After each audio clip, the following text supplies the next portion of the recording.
This is March. Yes, let's keep the madness rolling with Cronkite Sports Live. Welcome, Drew Andre and Nicholas Batters with you. Glad to be here, Drew. The producers, they got so upset with all the madness that was the Drew Andre Sims joke that they kicked Andre out for the week, replaced him with me. Actually, just kidding. Andre's in the field, but sources tell me he's going to be back next week. Happy to be here for now, though, because in the national conversation about madness, ASU men's basketball is probably starting that discussion. Well, every Sun Devil fan was holding their breath Sunday, fingers crossed that ASU would make the NCAA tournament. Well, their wish was granted, and the Devils got their chance in the first four Wednesday against Syracuse. The Orange, known for Jim Boeheim's high-powered 2-3 zone, which is exactly what has been ASU's Achilles heel this season. It was tight throughout and came down to the final minutes where the Devils couldn't get an offensive flow or really to the rack at all, and Syracuse outlasted ASU, led by O'Shea Brissett, who dropped a game-high 23 points. 60-56 was the final from Dayton. With that, the end of what can only be described as a roller coaster of a season. To look a bit closer at the big picture, we come to the big screen and welcome in someone who covered the team, and that's WCSN's own Mr. Chris Gleason. Chris, how are you? Good, how are you? Doing well. So ASU's tournament loss to Syracuse marks 7 losses in the team's last 8 games to finish the season. What went wrong for them down the final stretch?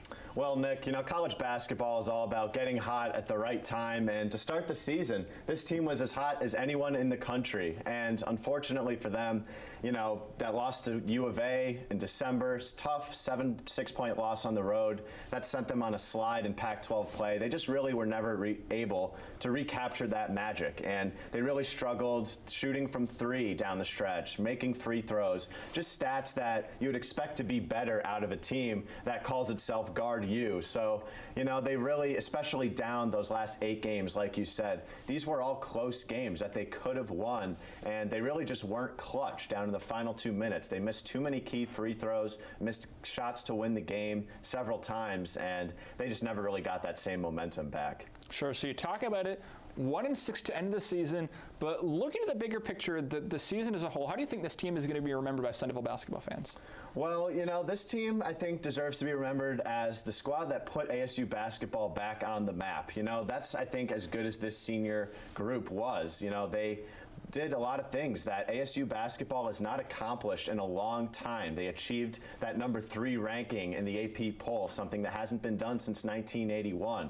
Perfect non-conference record, 12-0 for the first time in school history. Appeared in the NCAA tournament, ending that 4-year dry run. It really was a good year for this team when you look at the picture as a whole. And in an up and down season like this, I think fans tend to remember the goods more than the bads. And I think Sun Devil fans were able to enjoy this season a lot more than any season in recent memory. So obviously the team's losing some key players, but they're also returning a lot of important role players. With what we know now, what is the outlook like going forward for this program? Well, Nick, this is the easy answer, but I think Sun Devil fans should be excited for this team going forward. Of course, they're going to have to overcome the loss of their 3 seniors, their top 3 scorers from this past season, but they have a point guard in Remy Martin who proved this season what he's capable of, the Pac-12 6th man of the year. You've got other guys returning. Daquan Lake, he was one of the top field goal shooters by percentage in the Pac-12. Obviously, Kamani Lawrence, if they have him healthy for a full season, the number 56 recruit in last year's class. These are guys that if they can have for a full season, in addition to the number 13 recruiting class coming in this season, as well as key transfers like Zylan Cheatham and Rob Edwards, they're going to have a lot of talent. And I think under the leadership of Martin and Coach Hurley, they really do have the potential to keep moving this program in the right direction. Great insight from Chris as always. To look back at WCSN's coverage of this past season or check out more of what Chris brings to the table, go to cronkitesports.com. Well, one basketball team at ASU is still alive in the postseason play. Charlie Turner Thorne's squad hovered around the top 25 all season and find themselves as a 7 seed in the women's NCAA tournament. WCSN reporter Alex Gall has a reaction.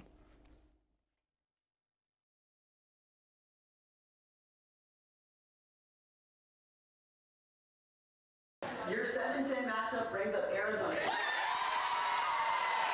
For the 5th consecutive year, the Arizona State women's basketball team is going dancing.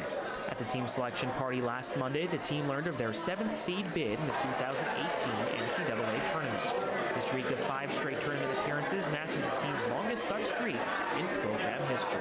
I'm so proud of what this team has accomplished this year.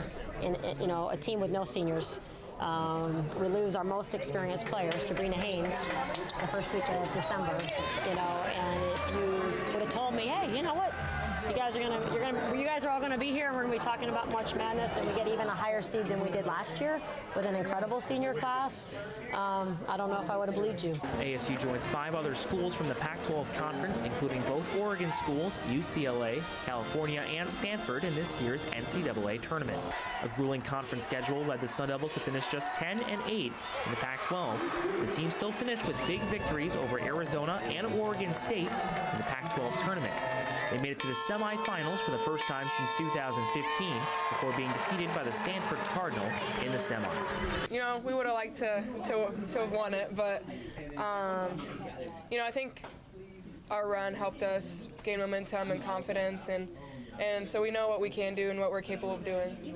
Next up for ASU, a date with number 10 Nebraska of the Big Ten Conference in the first round of March Madness. Being that the Sun Devils haven't played one team from the Big Ten all season long, Courtney Eckmark admitted the team has a lot of work to do before facing the Cornhuskers on Saturday. To be honest, I know nothing about Nebraska, but I know that I will know a lot shortly. The Sun Devils will face the Nebraska Cornhuskers in Austin, Texas this Saturday in the first round of the NCAA Women's Tournament.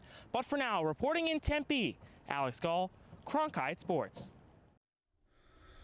And now we bring in WCSN reporter Andrew Bell to the discussion. And as we look forward to this first round game for Arizona State, I mean, you can talk about the super sophomores, as they're calling it, or Kiana Ibis. Who do you think is going to be an X factor for the tournament? Well, I think looking at this ASU team, I think Sophia Lenga could be a real X factor on this ASU roster. It's going to be her first March Madness, her first postseason tournament, transferring from a junior college. And going into this, she's averaging just over 6 points a game, 5 rebounds a game. And she's a player who defensively can really make a lot of big plays for the Sun Devils and really does all the little things right that helps the offense and the other players step up. So going in this tournament, I think she's going to be an X factor, a big key for them, along with Charnea Johnson-Chapman. And those two together, I think, could pose a lot of problems for teams in the tournament. So if ASU is able to get out of the Austin Regional and make it to the Sweet 16, what do you think would be the most favorable matchup for them? Well, I think the matchup that they're going to run into, and Charlie Turner-Thorne talked about it, how she's happy to play teams out of the Pac-12. Well, if they get out of the Austin Regional, they're looking at a possible matchup with UCLA, a team who earlier this season they lost to, really just had one bad quarter though, so not too much to worry about if they're the Sun Devils. I mean, if they just clean up that one quarter, they've competed with top teams around the country all season.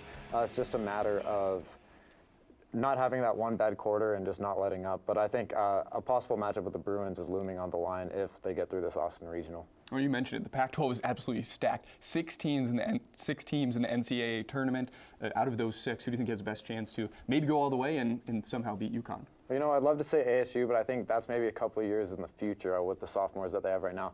But if you're looking at the teams that they have in the Pac-12, as of this week and as of this whole season, I think it's the Oregon Ducks. Sabrina Ionescu has just been fantastic all season, a Wooden candidate for Player of the Year. She's been electric, along with the rest of their team, just 1 through 5. They all get the job done. They all can score. And I think one of the most underrated parts about their team is the way they play defense.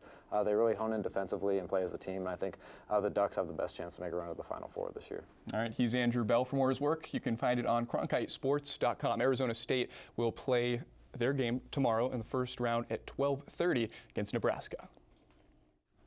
Arizona State has been a surprise to many this season in the gymnastics world. Finishing last season as the number 41 squad, they entered the year at 31 in the preseason ranking and were ranked as high as 11th earlier this year. The now number 17 Gym Devils traveled to Norman, Oklahoma last weekend for a quad meet at the Mecca of college gymnastics against 3 top 15 teams, including number 1 Oklahoma. The team from Tempe weren't the only ones there, though. WCSN's Carly Mathias made the trip as well and has the story on the big meet. Last week, the then number 12 Arizona State Gym Devils traveled to Norman, Oklahoma for a star-studded top 15 showdown. The quad meet featured the collegiate gymnastics powerhouse number 1 Oklahoma Sooners, number 10 Arkansas Razorbacks, and number 15 Denver Pioneers. The meet also featured 3 of the top all-around gymnasts in the nation in OU's Maggie Nichols, Denver's Maddie Carr, and ASU's Cairo Leonard Baker. ASU began on the floor exercise, which was highlighted by junior Ann Coombs' 9.875 on the event. In the second rotation, the Sooners were able to pull ahead of the pack as they put up a season-high 49-625 on the bars. The Gym Devils moved to the vault, where they put up their highest event total of the meet, thanks to 4 gymnasts putting up scores of 9.8 or better. For the third time around, the Devils were on the bars, and freshman Kyra Leonard-Baker put up her 9th consecutive score of 9.8 or better on the event. ASU closed out the meet on the balance beam, which was led by junior Justine Callis and sophomore Ashley Safrance's unique routines. Despite having to perform in one of the toughest settings in collegiate gymnastics and face 3 top 15 teams, the Gym Devils were able to hit 24 for 24 routines. Leonard-Baker took 4th in the all-around, with current number 1 all-arounder Maggie Nichols placing 1st. Ultimately, ASU tied for 3rd place with a score of 195.7. Oklahoma took home 1st, followed by Denver and Arkansas, which tied with ASU. I think we did a solid job on vault and bars. Floor and beam, it was mixed. We probably had about 3 good routines and 3 not so good routines apiece on each of those events, which really kind of held us back a little bit there. So, said that, you know, it's one of those, the mix of we had some good routines, but we certainly didn't have enough of them tonight. The now number 17 Gym Devils head to Sacramento to face Sac State, Oregon State, and UC Davis in their final meet of the regular season before going south to Tucson for the Pac-12 championships. From Lloyd Noble Center in Norman, Oklahoma, Carly Mathias, Cronkite Sports. The ASU men's tennis team scooted their way as high as number 13th ranked team in the country, but their strength of schedule has been grueling, and the Sun Devils dropped their last 2 matches against number 3 ranked Stanford and number 4 ranked Ohio State. Now it's the meat of the schedule for Matt Hill's team. They're in Indian Wells, California as we speak, and the number 1 seed in the BNP Paribas Open Challenge. And they're right next door to a guy named Roger Federer. I think he's won a couple tennis tournaments in his day.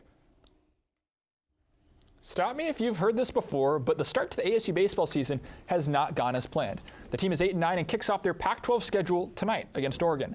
To dive more into this, we bring in WCSN baseball analyst Lyle Goldstein. Lyle, so glad to have you here. Thank you for joining me. Thanks, Nick. Glad to be here. So for a solid stretch, the ASU offense was looking pretty strong. They were scoring a lot of runs, just like many expected them to, but they've lost their last 3 games, and they've been quite handedly, too. What's been going wrong for this Sun Devil team? Well, the offense has just been so quiet. They've scored just 3 runs in their last 3 games, and so much of that has to do with the struggles of Lyle Lynn and Gage Canning over those last couple games. Being just 4 for 23, this team feeds off their success, and they completely anchor this offense. So when they're struggling, some of these younger guys have struggled to pick it up a little bit thus far. Alika Williams, Drew Swift, kind of still working out some kinks. Skip talked about the production of Carter Aldretti and how he needs to step up come Pac-12 play. So if he can do that, I think you'll see the offense be a little bit more complete 1 through 9. Well, Canyon and Lynn have been struggling. One guy who hasn't been lately has been Spencer Torkelson. He's only a freshman. He's been making national headlines for a pretty good reason. Yeah, I mean, there's just so many good things you can say about this kid. He's got 9 home runs on the year already, 2nd in the country, most among freshmen. He's already trailing. He only trails the ASU freshman record holder Barry Bonds by 2 thus far. Barry Bonds had 11 back in his freshman year, and we're not even halfway through the season. So Spencer Torkelson, he's off to some kind of start here in Tempe. Now, like I said, ASU, they're 8-9 heading into the series with Oregon tonight. What do the Devils need to do to improve on or fix heading into Pac-12 play? Well, last year they were just 8-22 in Pac-12 play, and they kind of played musical chairs with their starting rotation. That's just something they can't afford to do in 2018. They've got a good thing going right now with Sam Romero, Boyd Vanderkoy, and Eli Lingos. So if those guys can continue to pitch well and stay healthy, it'll help set up the bullpen well, and it should help ASU prevail, win some games. Lyle Goldstein, a great baseball mind to catch all of Lyle's work along with that of the fantastic WCSN baseball coverage crew. Make your way over to CronkiteSports.com. Click on that baseball tab up at the top. It was a high of 49 degrees Wednesday in Iowa City. Naturally, you come out west this time of year for vacation to get away from the cold or to play softball. The Iowa Hawkeyes visited Tempe earlier this week for a doubleheader at Farrington Stadium. Our team of WCSN softball reporters broke down the matchup. Welcome inside Farrington Stadium, where the Arizona State Sun Devils just split their midweek doubleheader against the Iowa Hawkeyes. I'm Troy Tauscher, joined by Liesl Babica and Jake Santo. Liesl, I'll turn to you first. In the first game of the doubleheader, ASU lost 3-1, didn't get a run until the 6th inning, which is really uncharacteristic of the ASU team we've seen in the non-conference season. What did you think went wrong in that game? I think what went wrong is Iowa's pitcher, Allison Ducey, pitched a fantastic game. And ASU was trying to hit pitches that were outside the zone, and that doesn't get you hits. And they just couldn't string any hits together at all, and I think that's what really struggled, and they couldn't score any runs. In the second game, ASU definitely turned it around, a 9-0 run rule victory over the Hawkeyes. Jake, what kind of adjustments or changes did you see from ASU in game 2? I think the biggest difference was the pitching. G. Juarez came in and shut the Hawkeyes down, limited them to 0 runs and very minimal hits. Also, ASU came in and hit the ball. In the first game, they swung at really bad pitches, and instead, they hit the ball, they strung runs together, and it made a difference. ASU returns here to Farrington on Saturday to start their Pac-12 schedule against #1 undefeated Washington. Lisa, what do you see as the keys to a successful series against the Huskies? I think the keys to a successful series is honestly they need to have confidence going into the series. I think if you don't have confidence, you're not going to have any good games at all. And the second thing is ASU just needs to worry about themselves. Don't worry about what Washington's doing. Keep inside your bubble and do what you know how to do, and that's how they'll win this weekend. But Washington is certainly not the only good team in the Pac-12. The softball conference is completely stacked top to bottom with talented teams. Jake, how do you feel like ASU will fare in the conference schedule with so many talented teams around them? ASU's problem has been in the past that they're not able to win Pac-12 games. So this season might be different. I mean, they're 22-3 right now with solid wins against top-tier programs. So in the Pac-12, it might be a little bit different. If they're above 500 and go into the NCAA tournament with a very positive record, I think they'll fare pretty well. And, you know, they could even win a regional. As I mentioned, Arizona State returns to action here on Saturday at 5 p.m., taking on the #1 Washington Huskies to start their Pac-12 conference. And you can find coverage of that series and everything else ASU softball at cronkitesports.com. For Liesl Babica and Jake Santo, I'm Troy Tauscher reporting from Farrington Stadium. The Arizona State women's water polo team recently finished up a stretch of 9 straight games against ranked opponents, a stretch where they went 6-3. Winners of 3 in a row and holders of a 14-4 record, the 6th-ranked Sun Devils begin conference play this weekend against #1 Cal. Their conference also features #2 Stanford, #3 USC, #4 UCLA, and #21 San Jose State. After the game on Saturday against Cal is at 1 p.m. and will be streamed on Pac-12+. Football is back, kind of. It's spring football season and the official start of the Herm Edwards era at Arizona State. The Sun Devils kicked things off Tuesday in the first of 15 spring practices, all leading up to the annual spring game on April 13th. Edwards' last coaching gig was a decade ago as the head coach of the Kansas City Chiefs. He said Tuesday it felt great to be back on the field and, as he explains it, where he belongs. All practices are open to the public, right? Even the media too. At the 2017 NCAA Wrestling Championships, Arizona State finished 14th with 5 qualifiers representing the Sun Devils. This year, 8 traveled from Tempe to Cleveland to represent the #8 ranked back-to-back Pac-12 champions. The 8 include Zahid Valencia and Tanner Hall, who both finished 3rd at the national level last year. Yesterday, Allie Nazer and Cordell Nortfleet both saw their seasons come to an end, but #10 Jason Surtsis and #1 seed Zahid Valencia won their second matches of the day, which advanced them both to the quarterfinals this morning. As yesterday rolled to a close, the Devils sat just outside of the top 10, but reached as high as #5 in the team score on the day. In their quarterfinals this morning, Josh Shields and Zertsis qualified for the consolation quarterfinals, while Zahid Valencia advanced to national semifinals, which take place at 5 p.m. tonight on ESPN. The inaugural season for ASU women's lacrosse is off to a successful start, and right now they're in a critical, tough stretch of the schedule. Here's what's coming up for the Sun Devils in the next week. You know, it's tough physically. I think being super smart with the ball. You know, today was more of a tough practice than what we would have wanted leading into a game, but I think, you know, you need to make sure that your game plan is set. And that execution of the game plan, which we just didn't have offensively versus USC, becomes all the more important, that you have to do what you've been working on. And, you know, if we're going to grow, we have to grow up quickly. And, you know, 3 games in 5 days certainly is the epitome of that.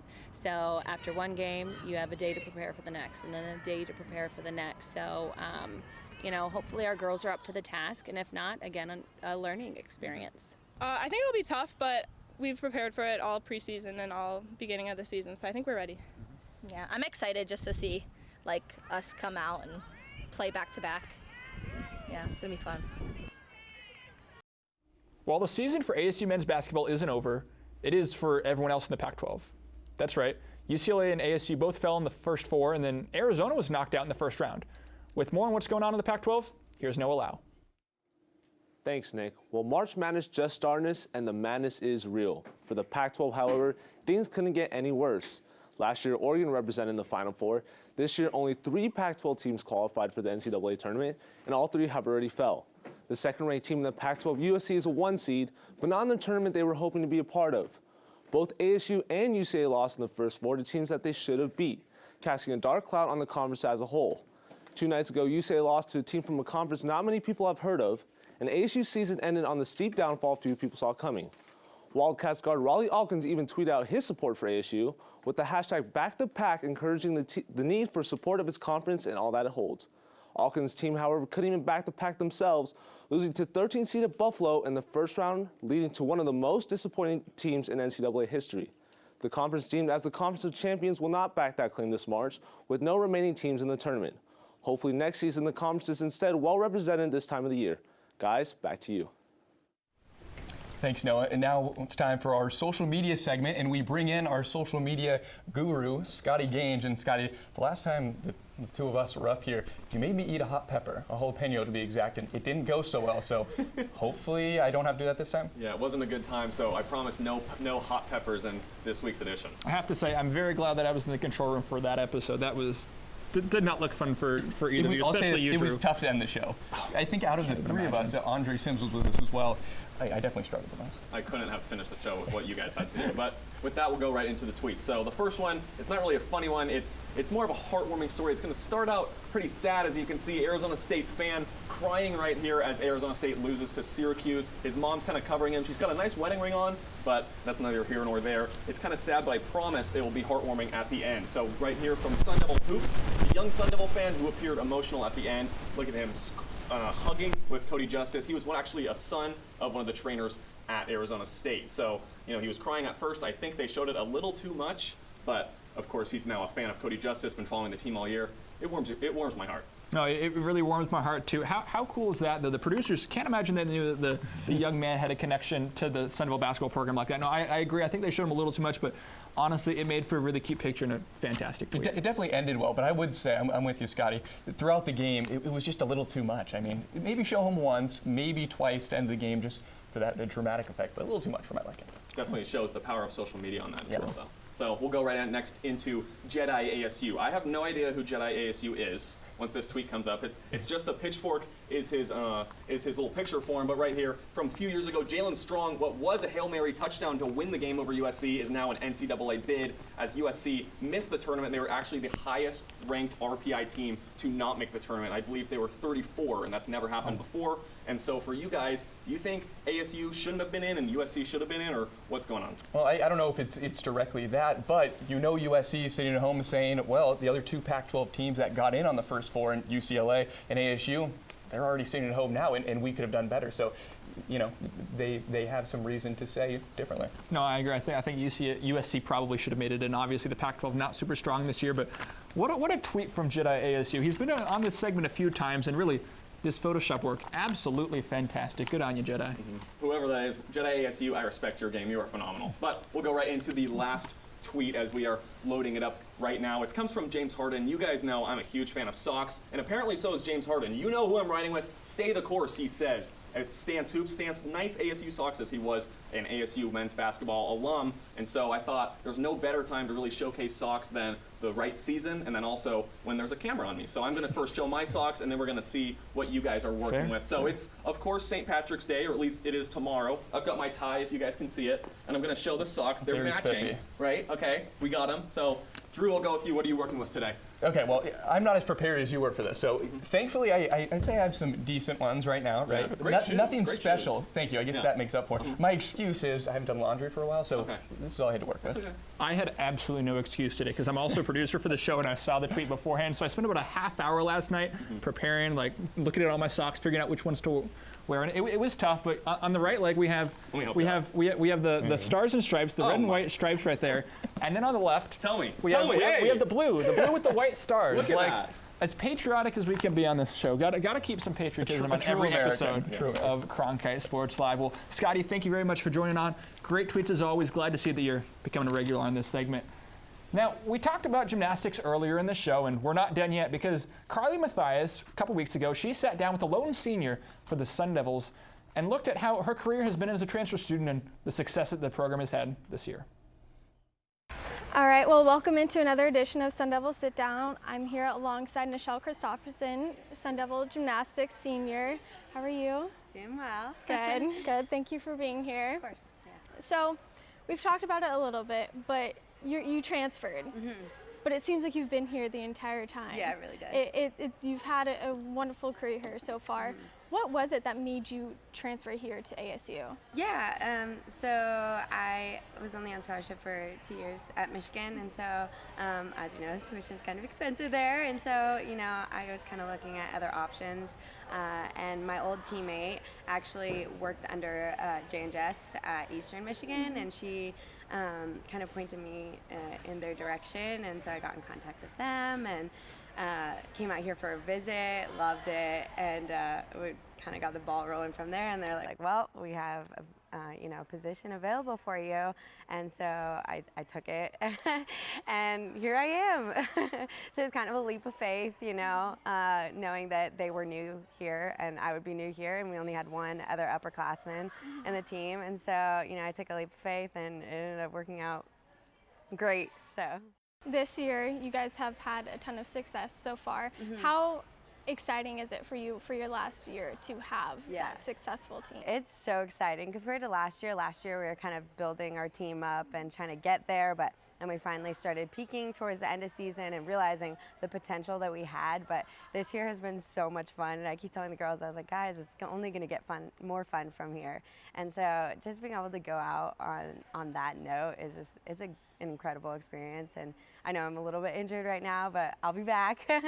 And so that's good to know, and I'm so incredibly proud of them for what they're doing and the work that we put in, and we deserve this. You were just recently honored for senior night. How was that walking across the floor in Wells Fargo for the last time? There was a rush of many feelings. Excitement, sadness, pride, all of those were rushing through me. But it was just so cool. Such an amazing experience to be out there for the last time and just really take it all in, because a lot of time, you're so nervous and everything that you're not really taking it all in, but just really to be able to embrace all of that. It was an incredible experience, and then having my teammates and my coaches right there along with me was absolutely amazing. Last off, what are you going to miss most about ASU and your team gymnastics? Yeah, I think just being able to represent ASU and just be like, we are, this is what ASU is just, that's going to be really sad. And then obviously, I'm going to miss that family and team aspect. And I'm a very competitive person, so I'm definitely going to miss gymnastics just because it is such a competitive sport. And so, but I'll find something else to compete in. But, I'm going to miss it all, really. So I want to thank you for joining me and doing this. It's been a pleasure. That has been the Sun Devil Sit Down with Nichelle Christopherson. Thank you. Thank you. Now it's time for The Way It Is, the part of the show where you get to hear our opinions. All right, Nick, we'll go ahead and start off with ASU basketball. Overall, would you say this was a disappointing season or a success? I'm going to say it was not a disappointing season. I'll say it was a success, and here's why. Because coming into this season, there weren't especially lofty expectations for this team, and if you look at what they did, 12-0 to start this season, making it to the NCAA tournament, nobody expected them to have either of those kinds of successes. So I'll say the season was a success. It's hard to argue with that. However, I'd say this season particularly, yes, is a disappointment, because when you get off to such a great start, you mentioned it, undefeated in non-conference play, to then only win 8 more games for the rest of the season, sure. I think that's a disappointment, and I think they expected a lot more down the stretch, and they just weren't able to do it. Okay, that's fair. So I'm going to throw it back at you. ASU softball, they opened up Pac-12 play this weekend against #1 Washington. The Sun Devils are currently 22-3, but the Huskies, they are 27-0. How do you think ASU comes out of this weekend? It's incredible how good the Pac-12 is this year in softball. I think ASU is going to struggle. I mean, I know they have G. Juarez, who is just an absolute ace, and maybe they could squeeze one by, but I say it's going to be a sweep. This Washington team is so good, and they've taken down teams in the top 10 and easily, right? And ASU is very good, but this is the best. I hate to call people's ethics into question, but you're wearing a purple shirt, purple tie, maybe some secret. I have no affiliation to Washington. No affiliation? Yeah, okay. No. I'll trust you for now, but I'm gonna issue a hot take alert. I think ASU ends Washington's perfect season. I think they come away with one win. I have to assume it's a game that Juarez starts, but I think Washington still takes the series 2-1, but I think ASU is able to squeak out their 23rd win of the season and end Washington's perfect season. Right, let's get lighter with this third one, a fun one. Who would you say has the best uniform at ASU? I mean, we know Adidas does a great job overall. No, What's your favorite? That's a really tough question. The baseball team has some good uniforms. I'm a big fan of the Barry Bonds era home uniforms. The road uniforms are good for the baseball team, but I'm not going to go with baseball for my favorite. We both covered soccer this past season. ASU soccer, they had a new home kit. It was a white uniform that said Sun Devils across the chest in gold, outlined in maroon. But what I really liked was the gradient on the shoulder, kind of like the Diamondbacks uniforms. So it's sharp. unique, real unique. Oh yeah. I'm gonna go with another unique one, and I'm gonna take this from ASU women's basketball. And you've seen this a lot. A lot of teams will do their annual paint game. Well, ASU this year, it was really good. It was basically a hot pink with black trim. I was a big fan of it. That's fair. That's fair. So now I guess we're going to wait and see who the producers choose to win the way it is. I'm hoping the fact that I'm actually a producer gives me some luck, but it could potentially give you some I don't leeway. know. But We'll regardless, have to there's going to be an embarrassing picture for one of us. I'd say there's almost a sure thing. And of course, it's me. Talk about embarrassing pictures. That's fantastic. It has to be. Yeah. No, that's. I'm not even mad because I got to see that go up there. I'm not even mad that I lost because I got to see that picture. Yeah. Made it all worth it. Fair enough. Fair enough. All right, let's keep the basketball talk rolling. ASU fans are frustrated, yes, to go undefeated in non-conference, including wins over 2 #1 seeds, and then, frankly, to completely fall apart and to never recover is disappointing. But let's put things in perspective. To start the year, ASU had no business even hanging around the top 25 for any part of the season. That's not an excuse for an 8-12 Pac-12 record, but one thing was successful. There is a national awareness that this could be a program of the future. The incoming recruiting class includes the number 27 player in the class of 2018, Tashawn Cherry, and another 4-star in Lugens Dort, according to 24/7 Sports. And that's just the beginning. There's a lot to look forward to, and don't worry, Remy Martin will keep Guard U alive, and next year, I say, they'll make the NCAA tournament again, ready to seek revenge. That's the way it is. Great stuff there, Drew. Let's go ahead and head into top plays. We're going to take a look at the top 3 plays from the past week of Sun Devil Athletics. And for number 3, we're going to send it out to Farrington Stadium. A lot of exciting softball action going on there. Wednesday, ASU, they played a doubleheader with Iowa. Jade Gortars, she singled, advanced to second on the throw, 2-run score. Marissa Stankiewicz, Kendra Hackbarth, that made the score 4-0. Well, this team has been something special. So let's stay at Farrington Stadium for number 2. Jihuar is the ace. We mentioned her. At this point, she was throwing a no-hitter, but gives up the hit. But there's Morgan Howe in center field to gun down the runner at second. Just like that. I mean, an incredible arm. That's the only base runner Juarez allowed the entire game. We're going to drive a bit down Mill Avenue, head over to Phoenix Municipal Stadium. A torque bomb. Spencer Torkelson, his 9th home run of the season. It was in the 5th inning, and ASU would end up going on to lose that game. But, man, Spencer Torkelson is a fun player to watch. He's leading the Pac-12 in home runs, up there with Andrew Vaughn. Man, he's going to be fun to watch this season. He is something pretty special. What do you think could be the number that he could hit this season as far as home runs go? I'm going to go with his number. I'm going to say 20 home runs. He's at 9 right now, has a little over half the season to go. I kind of feel like he'll slow down a little bit heading into Pac-12 play, but still. Man, if somehow he could keep this pace up, it would be one of the best seasons ever, I'd say. That would be phenomenal. Speaking of the best things ever, I'd say this was one of the best episodes of Cronkite Sports Live ever. That'll just about do us for us here at Cronkite Sports Live. Drew, thank you for welcoming me to the anchor desk. I appreciate it. Andre, thank you for being busy so that I could take your spot. Cronkite 316, that's the bottom line because Drew and I say so. For Drew, Andre, I'm Nick Batters. Keep it locked on CronkiteSports.com for all of your ASU athletics coverage. Have a fun and safe St. Patrick's Day. Enjoy your weekend. Thanks for tuning in.